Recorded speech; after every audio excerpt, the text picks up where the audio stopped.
Good morning, friend. Today we are going to see how to find out a last used row using Excel VBA. If we can go to our Excel workbook, you can see I have a worksheet with 10 used rows. We have this number from 1 to 10 in from row 1 to 10 in column A. We are going to find out this last used row using VBA. What we are going to do is going to developer and then Visual Basic, and you can see this is our Visual Basic editor. We are going to insert a new module. Let's call this public sub rows count.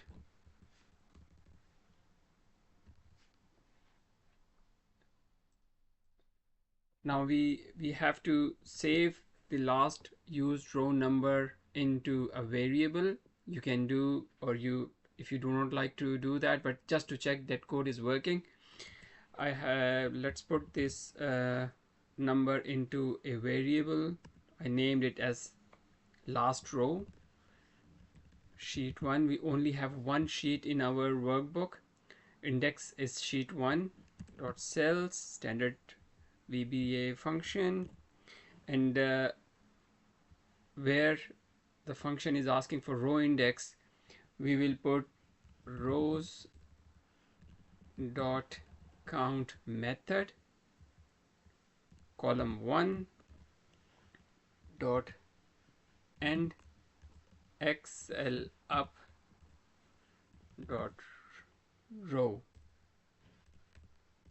Now let's use a message box to display the last used row. Let's run this code, and here you can see the last used row is 10. Here is it. So let's put some other values in rows below, A, B, C, D, E, F. Now the last used row is row 15. Let's go back to Visual Basic, run the code. Yes, the last used row is row 15. Yeah, so this is how you find out the last used row and do many different type of calculations and work in your workbook using VBA. I hope you liked the video. Thank you.